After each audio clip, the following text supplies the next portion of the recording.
नमस्कार देवियों सज्जनों, मैं हूं मनीष गौड़। स्वागत है आप सभी का आज के इस कार्यक्रम में। आज मैं आप सभी को गुरुवार के व्रत से जुड़ी सभी महत्वपूर्ण जानकारियों को बताऊंगा।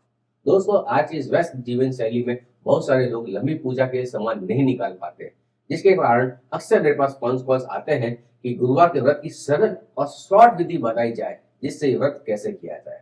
आज मैं आप सभी लोगों को बताऊंगा कि बृहस्पतिवार का व्रत कितने करने चाहिए और व्रत का क्या महत्व है, कब शुरू करना चाहिए और व्रत में क्या खाना चाहिए क्या नहीं खाना चाहिए और इसके पश्चात इसका उद्यापन कैसे करें।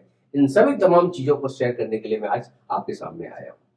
इससे पहले आप सभी लोगों को मैं रिमाइंड करवा दूं, यदि आपने अभी तक इस चैनल को सब्सक्राइब नहीं किया है तो नीचे दिए गए बटन पर सब्सक्राइब करें और बेल आइकन बजाना बिल्कुल ना भूलें, जिससे आपको मिल सके सबसे पहले वीडियो के अपडेट्स। और सब्सक्राइब करना तो बिल्कुल फ्री है, तो इसमें बिल्कुल भी कंजूसी ना करें और जल्द से जल्द चैनल को सब्सक्राइब करें। अब आगे बढ़ते हैं कि व्रत की विधि किस प्रकार से की जाती है। हिंदू धर्म में हर दिन और हर वार का एक अलग ही महत्व है। हर वार के एक भगवान और एक देवता होते हैं। पौराणिक मान्यता के अनुसार गुरुवार के दिन भगवान विष्णु और बृहस्पति देवता को समर्पित माना गया है। यही कारण है कि गुरुवार के दिन लोग भगवान विष्णु की और बृहस्पति देव की पूजा अर्चना करते हैं, इसीलिए लोग गुरुवार का व्रत भी करते हैं।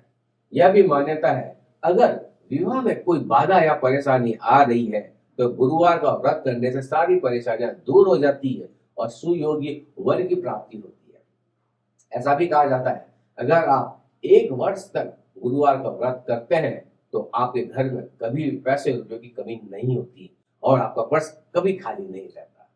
जिनकी कुंडली में बृहस्पति ग्रह खराब अवस्था में है, वो लोग भी गुरुवार का व्रत कर सकते हैं। अगर आप संतान सुख से वंचित हैं, पेट के रोग, मोटापा की समस्या से परेशान है, तो यह व्रत निस्संदेह आपके लिए रामबाण का उपाय के रूप में लाभदायी रहेगा।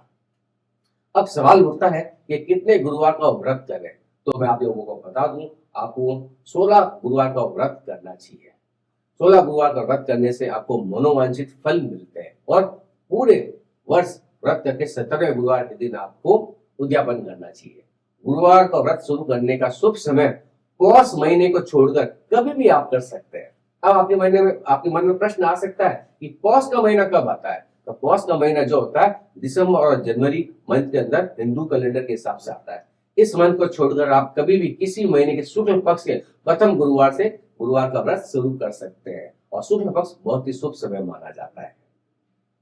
अब मैं आप लोगों को गुरुवार के व्रत की विधि बता देता हूँ कि किस प्रकार से व्रत किया जाए जिससे आपको अधिक से अधिक लाभ मिल सके। तो गुरुवार के दिन आप सुबह सुबह स्नान करें, नहाने के बाद पीले रंग के वस्त्र पहन लें और भगवान विष्णु की विधिवत पूजन करें। और पूजन के लिए आपको पीली वस्तुओं का ही प्रयोग करना है, जैसे पीले फूल, चने की दाल, पीली मिठाई, पीले चावल, हल्दी का प्रयोग पूजा के दौरान आपको करना है। बृहस्पति देव की कथा भी सुनना आज के दिन आवश्यक रहता है। कहते हैं बिना कथा सुने संपूर्ण फल नहीं मिलता, इसलिए आज के दिन आपको पूजा पाठ के बाद बृहस्पति की कथा भी जरूर करनी चाहिए। और विष्णु भगवान की पूजा के पश्चात आपको केले के पेड़ की पूजा भी अवश्य करें। केले के पौधे पर आप हल्दी युक्त जल चढ़ाएं। केले के पेड़ की जड़ों में आप चने की दाल, गुड़ भी अवश्य अर्पित करें। इसके पश्चात एक घी का दीपक जला के इस पेड़ की आरती कर लें। इस दिन आप केले के पेड़ की पूजा करते हैं, इसीलिए गलती से केला बिल्कुल ना खाएं। आप उसकी पूजा में चढ़ा तो सकते हैं, प्रसाद के रूप में बांट भी सकते हैं। अगर यदि कोई गाय मिले तो उसे चने की दाल गुड़ के साथ खिला भी सकते हैं, लेकिन आपको केला आज के दिन बिल्कुल नहीं खाना है। गुरुवार के व्रत के दिन आपको बालों में तेल बिल्कुल नहीं लगाना चाहिए। आज के दिन गलती से भी बालों को नहीं धोना चाहिए। यदि पुरुष इस व्रत को कर रहे हैं तो बाल नहीं कटवाने चाहिए, घर में पोछा नहीं लगाना चाहिए, कपड़े भी धोबी आदि को नहीं देने चाहिए और नमक और खट्टा का तो बिल्कुल भी सेवन नहीं करना है। आपको आज के दिन सिर्फ पीला या फिर मीठा जो भोजन होता है वही खा सकते हैं। जो लोग गुरुवार का व्रत करते हैं उन्हें अपने पूजन कक्ष में सिद्ध अभिमंत्रित देवगुरु बृहस्पति यंत्र अवश्य स्थापित करना चाहिए। आज के दिन इस यंत्र के सामने एक घी का दीपक भी अवश्य प्रज्वलित करें। जिस व्यक्ति के घर में ये यंत्र स्थापित होता है उसे गुरुवार के व्रत का संपूर्ण फल स्वतः ही मिल जाता है और उसके द्वारा की पूजा अर्चना का शीघ्र से शीघ्र फल प्राप्त होता है। तो आप लोगों को जब भी ये व्रत शुरू करें तो अपने घर में एक सिद्ध अभिमंत्रित देवगुरु बृहस्पति यंत्र अवश्य स्थापित कर लें। जब आप गुरुवार के 16 व्रत पूरे कर लेते हैं तो गुरुवार के व्रत का उद्यापन अवश्य करना चाहिए। अब ये प्रश्न उठता है कि क्यों उद्यापन करना आवश्यक है। क्योंकि उद्यापन के बगैर व्रत का पूर्ण फल नहीं मिलता है वर्तमान समय में लोग व्रत तो कर लेते हैं लेकिन समय अभाव के कारण व्रत का उद्यापन नहीं करते हैं और यही कारण होता है कि व्रत का फल का शुभ फल नहीं मिल पाता। कहने का तात्पर्य यह है कि बगैर उद्यापन किया गया व्रत निष्फल ही रहता है। इसीलिए जरूरी है कि व्रत का उद्यापन किया जाए। भले आप अपने परिजनों मेहमानों को बुलाकर कोई बड़ा फंक्शन या आयोजन ना करें, लेकिन किसी योग्य ब्राह्मण से व्रत का उद्यापन की विधि अवश्य संपन्न करवा लें। नंदी पुराण और निर्णय सिंधु में यह वर्णन मिलता है कि उद्यापन के बगैर बिना व्रत का फल किसी व्यक्ति को नहीं मिलता। इस बात का आप लोग अवश्य ध्यान रखें। अब मैं आपको उद्यापन के लिए किन किन चीजों की जरूरत पड़ेगी और कैसे किया जाता है इसके बारे में भी बता देता हूँ। उद्यापन करना बहुत ही सरल और आसान विधि जिसे हर कोई व्यक्ति कर सकता है।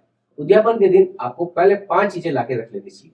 चने की दाल, गुड़, हल्दी, केले, पपीता और पीला कपड़ा और अपने समाज के अनुसार दक्षिणा रख लीजिए। फिर गुरुवार को हर व्रत की तरह यथा पूजा के पश्चात प्रार्थना करिए कि आपने संकल्प के अनुसार जो व्रत किए वो पूरे कर लिए और भगवान आप पर कृपा बनाए रखे। और आज आप इसका उद्यापन करने जा रहे हैं और पूजा करने की सारी सामग्री भगवान विष्णु को चढ़ाकर किसी योग्य ब्राह्मण को दान करते हैं और उनका आशीर्वाद लेते हैं। बस इस छोटी सी प्रक्रिया से हो गया आपका गुरुवार के व्रत का उद्यापन। यानी कि इसमें किसी बड़ी लंबी चौड़ी विधि की आवश्यकता नहीं पड़ती है और लोग अक्सर अज्ञानतावश जिनको इस चीज का पता नहीं होता इसीलिए वो उद्यापन से दूर रहते हैं और सोचते हैं हमने तो व्रत कर लिया, हमें इसका लाभ मिल जाएगा। लेकिन आप एक छोटी सी विधि द्वारा आप अपने व्रत का पूर्ण रूप से फल का प्राप्त कर सकते हैं।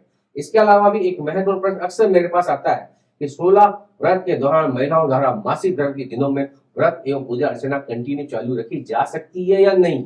व्रत का पालन के लिए धार्मिक नियम, संयम और पवित्र आचरण का बहुत महत्व बताया गया है, किंतु प्राकृतिक रूप से स्त्रियों के लिए मासिक धर्म के कारण व्रत के पालन में निरंतर बाधा आती रहती है। किसी विशेष व्रत के संकल्प के दौरान मासिक चक्र आने पर व्रत को लेकर हर स्त्री के मन में शंका ये संयस रहती है कि कहीं हमारा व्रत भंग तो नहीं हो जाएगा। तो मैं आप सभी महिलाओं को बता दूं, यदि व्रत वाले दिन मासिक धर्म आ जाता है तो आपको उस दिन व्रत तो जरूर करें, लेकिन उस व्रत की संख्या को उस दिन में काउंट नहीं किया जाएगा। कहने का मतलब है कि आप व्रत तो करना है, लेकिन आपने जो संकल्प व्रतों में इन दिनों के लिए व्रत का काउंट नहीं किया जाएगा। ऐसा करने से आपके व्रत का संकल्प खंडित भी नहीं होगा और साथ ही साथ इस बात का ध्यान रखना है कि इन दिनों में किसी भी प्रकार की भगवान की उपासना, देव पूजा में शामिल ना हो, भगवान को हाथ वगैरह ना लगाए। इस प्रकार से आप व्रत भंग के दोष भी नहीं लगेगा और आपका व्रत की धर्म की पालना भी हो जाएगी।